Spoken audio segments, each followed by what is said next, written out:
My name is Michael Ward, and this is the screencast for my CMPPP. So, the first thing I'm going to talk about is the general gameplay of the project, the aesthetics, and my rationale. This will be done while I am playing through the level. After that, I will then talk about my workflow, and finally, I will then go on to any aspects of the project that still need doing before the deadline. So let's just jump straight into it. So this is my CMPPP. This is an isometric platformer by the name of It's a Strange World Indeed.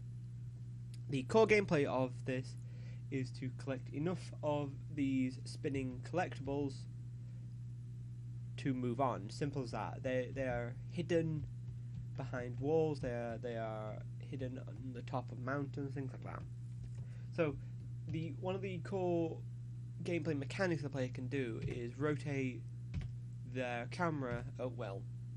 It rotates at 90 degrees and takes about 1 second to get there.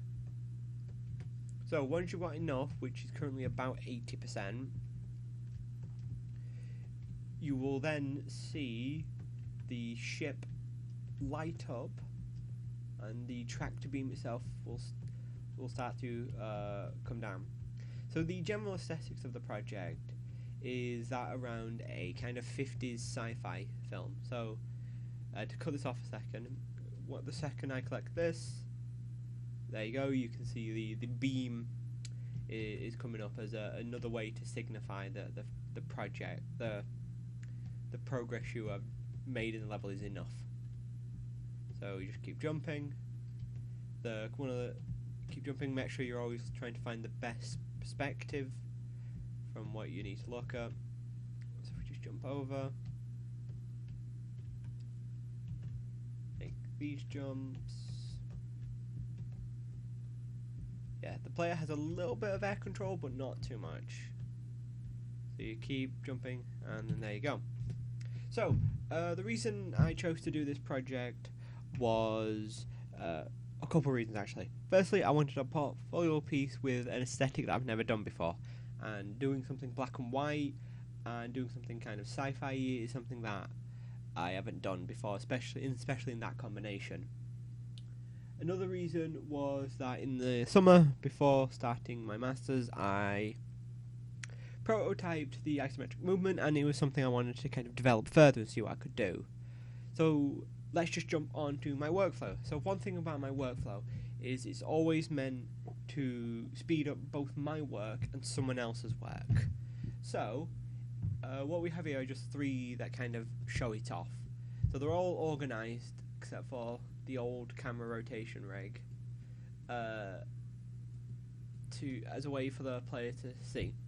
So you've got a reset camera one here, which is just a simple event reset, which is a custom event, and it resets back to 0. So that's the click back. You have a player ref, because I often store everything I can in the player, makes it a lot easier to pull things. And then we have a camera rig movement. This allows it to move vertically. So the next thing is the tutorial widget, which will pop up a tutorial message which you can type in. So the way you type in is there is a variable down here called main text, which is actually not set by anything in here.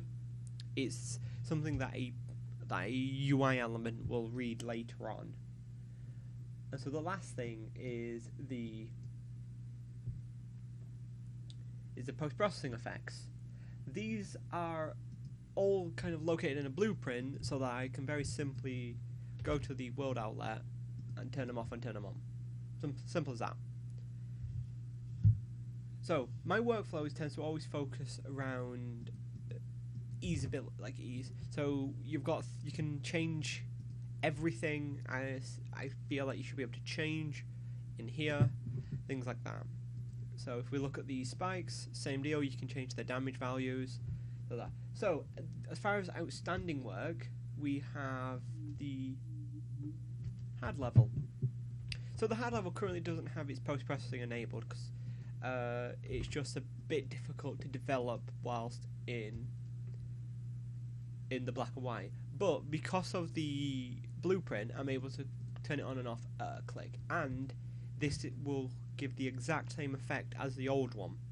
So this is the hard level. It's currently one floor of what I'm going to say is about 2. So there'll be another floor above it. Other than that, I think everything is there. A couple quality of life things that could be done are things like the jump, which has always been a problem, and maybe some aesthetics. So my name's Michael Ward. Thank you for watching.